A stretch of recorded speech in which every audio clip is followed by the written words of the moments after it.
नमस्कार, मेरा नाम डॉक्टर सुरभि सुमन है और मैं कंसल्टेंट गायनेकोलॉजिस्ट हूँ।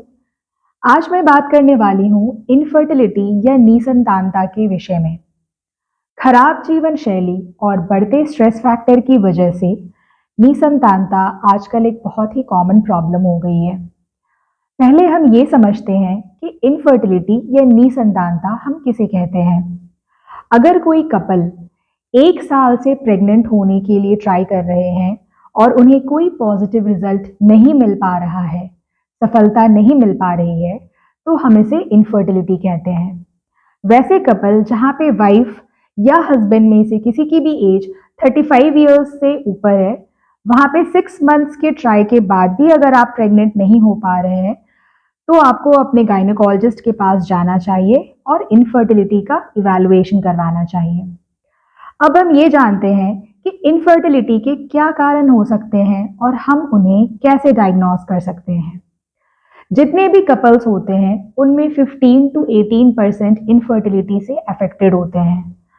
जितनी भी कारण निसंतानता की होती है उसमें 40% फीमेल फैक्टर्स की वजह से होती है, 40% मेल फैक्टर्स की वजह से होती है, 10% कंबाइंड हो सकता है जहां पे both male as well as female partner में कोई प्रॉब्लम है, एंड 10% अनएक्सप्लेन्ड इनफर्टिलिटी हो सकती है जहां both male as well as female के रिपोर्ट्स नॉर्मल हैं बट फिर भी प्रेगनेंसी नहीं हो पा रही है। अब हम ये समझते हैं कि फीमेल्स में, औरतों में किन कारणों की वजह से इनफर्टिलिटी हो सकती है। तो सबसे कॉमन कारण जो आजकल देखा जा रहा है वो ओव्यूलेटरी डिसऑर्डर या ओव्यूलेटरी डिसफंक्शन है, जहां पर एग की डेवलपमेंट और एग का रिलीज सही से नहीं हो पा रहा होता है, टाइमली ओव्यूलेशन नहीं हो पा रही होती है या एग की क्वालिटी पुअर होती है।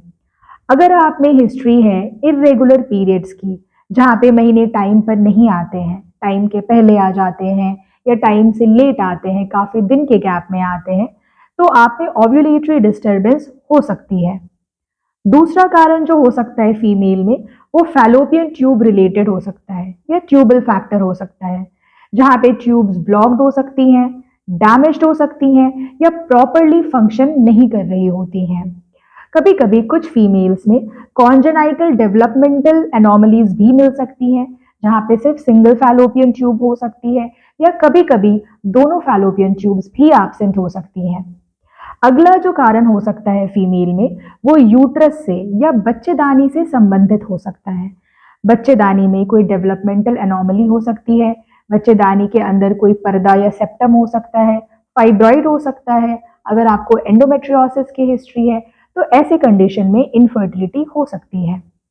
हार्मोनल डिस्टर्बेंसेस की वजह से भी फीमेल्स में इनफर्टिलिटी हो सकती है।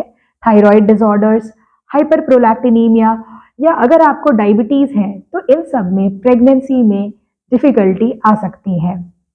मेल्स में, हस्बैंड्स में हम एक routine sperm analysis, semen analysis कराते हैं, जहाँ पे स्पर्म का काउंट, उनकी मोटिलिटी और उनकी मोर्फोलॉजी का इवैल्यूएशन किया जाता है।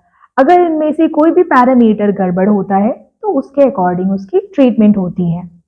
इन सब कारणों के अलावा कभी कभी कुछ मेडिकल हिस्ट्री भी ऐसी होती है जो आपको इनफर्टिलिटी के रिस्क पे थोड़ा ज़्यादा करती है। क्या होती है वो मेडिकल हिस्ट्री?